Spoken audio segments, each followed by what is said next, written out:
Yes, I think El-Rufai represents most of the Fulani political class. El-Rufai also represents some about 50% of what Buhari left behind. The problem is who is actually going to take over the structure of Buhari in the north. So it is between El-Rufai and Atiku.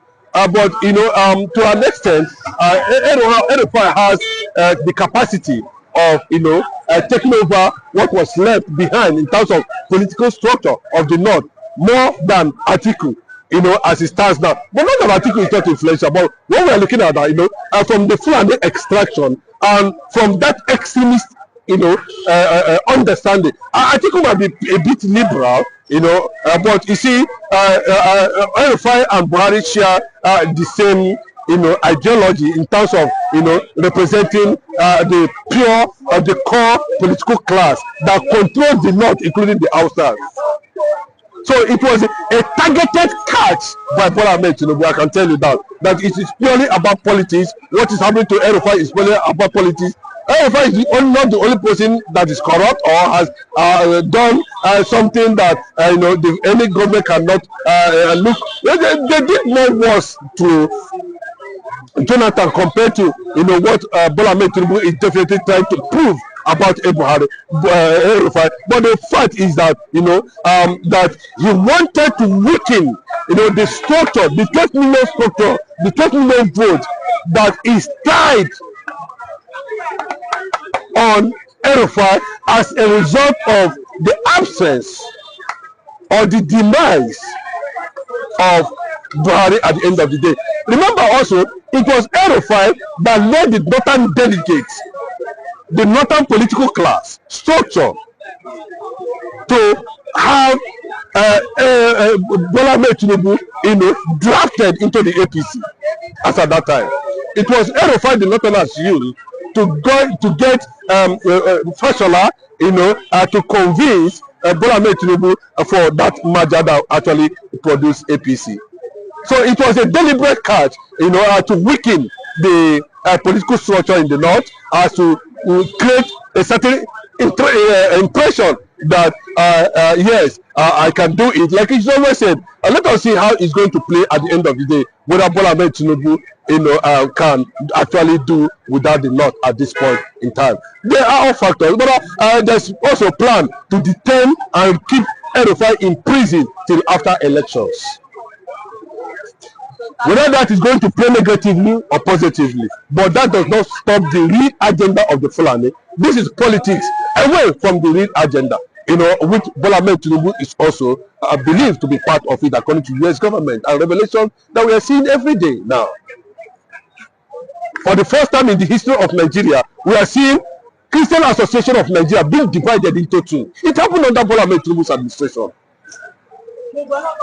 So when you begin to see these things happening, know that they can use anything to confuse anybody at the end of the day. But no matter what happens, El-Rufai is going to face whatever consequences is going to face at the end of the day. But in terms of returning northern votes to Bola Ahmed Tinubu, it is going to be decisively based on what the INEC, the electoral process, the electoral act have already put on the table for Nigerians. There are clauses of fraud surrounding the electoral act now that benefits and defend the presiding officers. So the problem is not about who Bola Ahmed Tinubu winning or people be going to that direction. The problem is that the person that are going to produce these individuals as credible candidates has already been sabotaged and corrupted. But Nigerians are not looking that way, because everybody has been greased by money. So they don't care. Nobody asks questions. All they know is, come and kill. They don't know that the one they are killing, the one the categories there, the presiding officers and the collection officer, whatever they call them, have a different plan from what is obtainable at the polling units. How the North is going to battle that, well, it's left for them. But I can tell you, they are more radicalized when it comes to politics than the South. They can defend their mandate more than the South. The South is already divided as a result of corruption. Yes, they claim to be, but the North are using that extremism, radicalization, to advance both their political interests and their agenda. And what is the agenda? The Islamic agenda, which the American government understand very well, that this is where they are heading to. Nigeria will pretend as if they are not hearing what American government is saying at this point in time. Those ladies, they will pretend as if they don't know.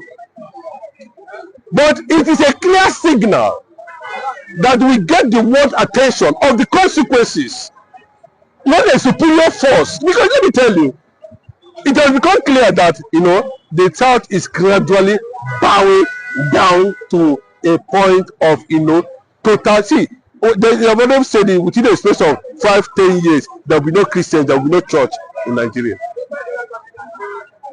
Saudi Arabia was not an Islamic nation.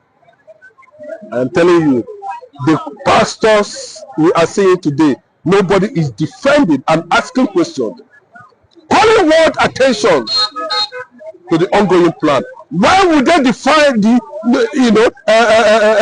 break can into two? We have northern can and we have southern can, but nobody has broken the caliphate into two.